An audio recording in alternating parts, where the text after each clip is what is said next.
আমি টুনটুনি রানী, চালাক আর বুদ্ধিমতী। কেউ কি আমায় ধরবে ভাই, এমন কি কেউ আছে নাকি? रुको जरा सबर करो। একটা বাঘ ঘাসে শুয়ে টুনটুনির কথা শুনছিল। ওই এই পাখিটার অনেক সাহস। আমি যদি না ওর ঘাড় মটকে খেতে পারি তো আমার নাম ওর বাঘ মামা নয়। এই টনটনি, আমি তোর ঘাড় মটকে খাবো। আমি গেলাম। বাঘ গাছে ওঠার চেষ্টা করছিল, টুনটুনি ডালে বসে দোল দোল খাচ্ছিল। আমার হাত পা ভেঙে গেল রে, আমার হাত পা ভেঙে গেল রে। खत्म।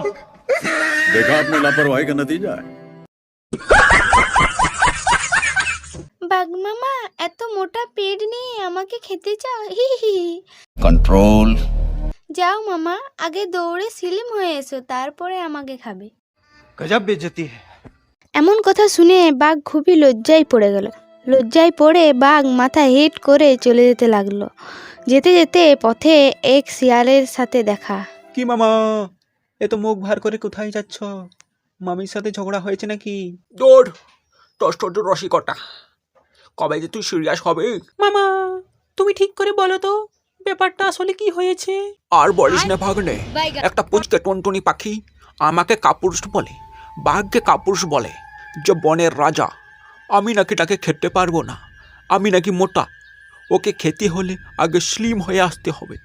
ভাগ্নে, স্বয়ং বাঘকে অপমান। তুই একবার ডিবলি চিন্তা করতো, এটাকে মানা যায়?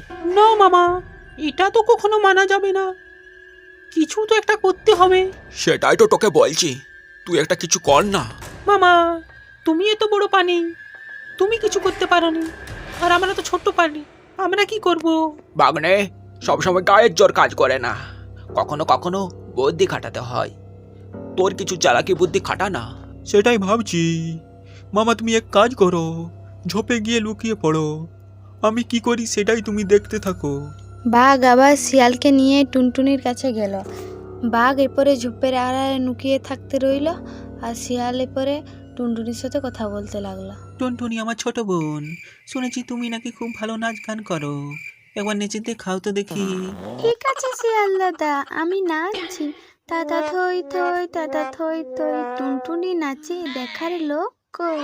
বোন টুনটুনি, দূর থেকে আমি তোমার নাচ দেখতে পাচ্ছি না, তুমি যদি কাছে এসে নাচ করো আমি খুব খুশি হব। না না শিয়াল দাদা, কাছে আমি যাব না। আমি তোমার চালাকি ধরে ফেলেছি, আমি কাছে গেলেই তুমি আমায় খেয়ে ফেলবে। টুনটুনির এই কথা শুনে শিয়াল খুবই লজ্জায় পড়ে গেল। এরপর শিয়াল আর বাঘ বনের ভিতরে চলে গেল।